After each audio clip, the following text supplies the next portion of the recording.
안녕하세요. 오늘 저희는 여러분이 보내주신 그 MIT 테크놀로지 리뷰 기사 있잖아요. 그걸 중심으로 AI의 숨겨진 에너지 비용 문제 한번 좀 깊게 파헤쳐 보려고 합니다. 우리가 매일같이 쓰는 챗봇, 또 뭐 이미지 생성기 이런 거 뒤에 와, 얼마나 큰 에너지 이야기가 숨어 있을까요?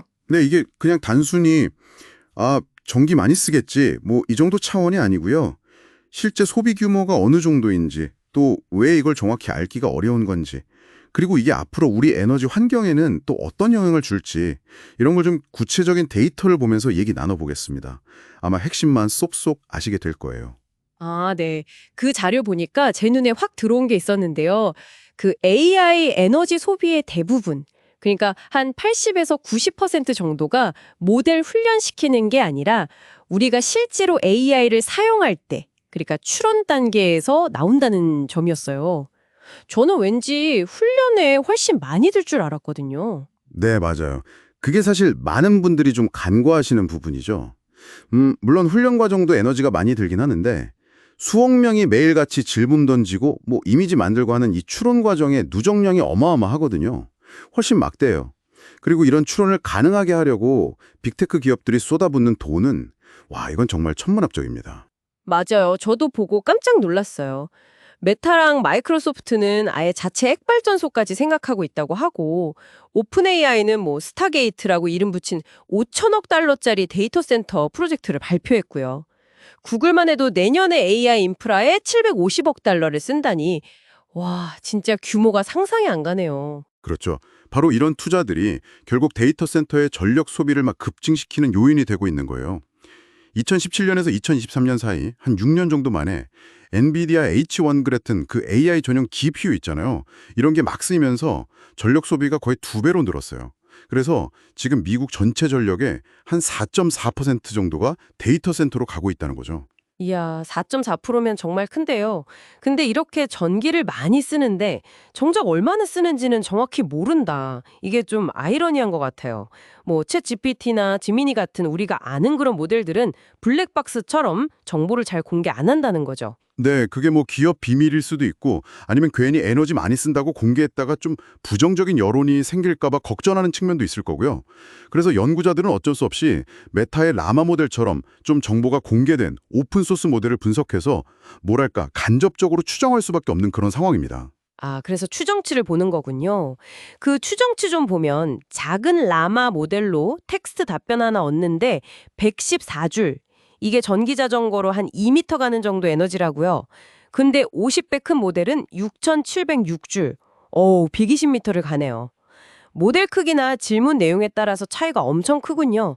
근데 이미지 생성은 스테이블 디퓨전 3 미디엄 기준으로 2,282줄이면 생각보다는 큰 텍스트 모델보다는 적네요. 이건 좀 의외인데요? 네, 뭐 텍스트나 이미지 생성까지는 그럴 수 있다고 쳐도 진짜 문제는 비디오예요, 비디오.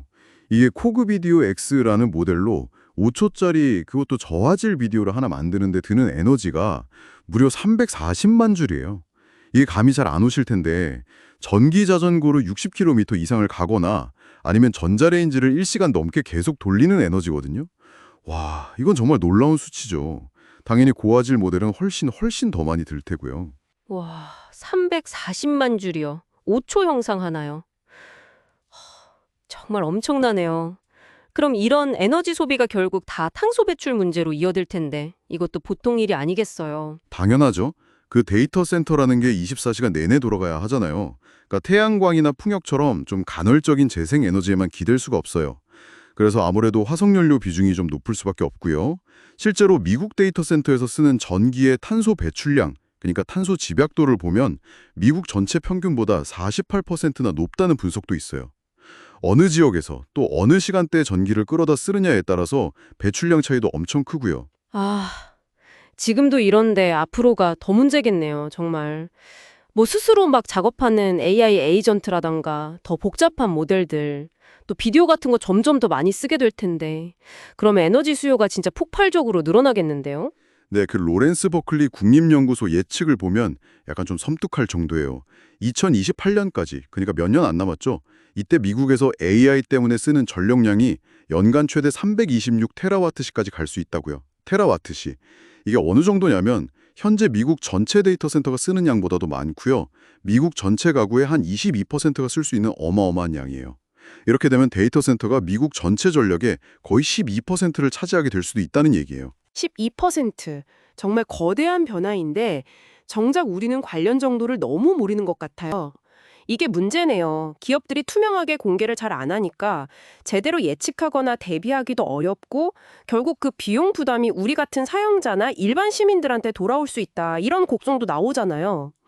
아까 그 버지니아주 보고서 얘기처럼 주민들이 한 달에 평균 37.5달러, 우리 돈으로 한 5만 원 정도를 더 낼 수도 있다는 건 진짜 좀 충격적인데요? 맞습니다.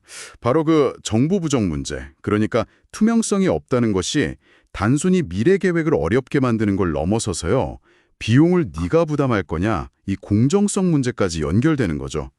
AI가 점점 더 우리 삶 깊숙이 들어오는 이런 상황에서는 이건 진짜 반드시 짚고 넘어가야 할 문제입니다. 자, 그럼 슬슬 정리를 좀 해볼까요? 오늘 얘기를 들어보니까 우리가 AI한테 질문 하나 던지는 그 순간의 에너지는 뭐 작을 수도 있겠죠. 하지만 이 거대한 AI 시스템 전체를 돌리고 또 계속 확장하는 데 필요한 에너지와 그 투자 규모는 정말 상상을 초월하는 수준이고요.